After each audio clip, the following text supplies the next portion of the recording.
अल्पकालिक चर्चा की शुरुआत एम वेंकैया नायडू ने की और मांग की कि इस सवाल पर विशेष सत्र की जरूरत है। उनका कहना था कि खेती घाटे का सौदा बनती जा रही है और किसान कर्ज के जंजाल में उलझ गया है। This is a challenge to parliamentarians. This is a challenge to parliament itself. This is a challenge to our political system. If thousands of farmers in the last 1 decade, as per the figures available, more than 2,15,000 people committed suicide. In the last 1 decade, 2,15,000 people. It's not an ordinary number. If that is the case, then what is the government doing? Manishankar Iyer ने कहा कि मौजूदा संकट एक हद तक नकली फसलों की देन है। उन्होंने संकट के निदान के लिए पंचायतों की भी भूमिका तय करने का सुझाव दिया। It's very important that we discover where the vulnerabilities lie. If you look at pepper prices, they've been fluctuating hugely. If you look at coffee prices, they've been fluctuating hugely. If you look at vanilla prices, you find that they're fluctuating hugely. But people are not dying, at least in those numbers, on account of this. When it comes to cotton, however, death rates are very high. Baspa के नरेश चंद्र अग्रवाल ने खेती के नाम पर दी जा रही subsidy पर सवाल खड़ा किया।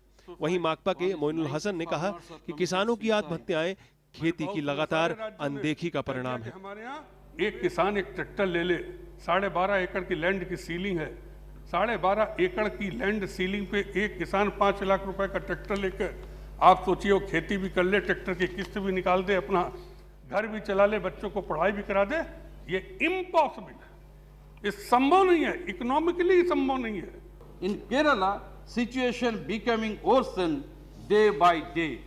So it is a high time to consider the backdrop, to take proper action to save the nation, to save the किसान।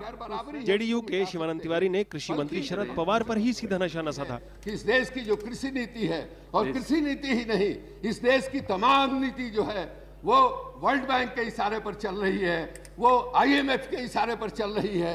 हम डब्ल्यूटीओ में एग्रीमेंट करते हैं, तरह तरह की एग्रीमेंट करते हैं। हमारे देश में हाथ से काम करने वाले लोग बेरोजगार हो रहे हैं, हमारी खेती जो है बंधक हो रही है। समाजवादी पार्टी सांसद रामगोपाल यादव ने कृषि मूल्य नीति को भी किसानों की बदहाली के लिए जिम्मेदार बताया।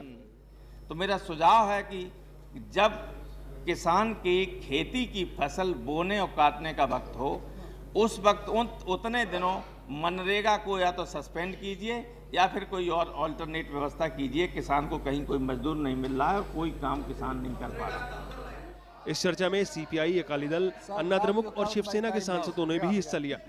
इस चर्चा पर शरद पवार सोमवार को जवाब देंगे।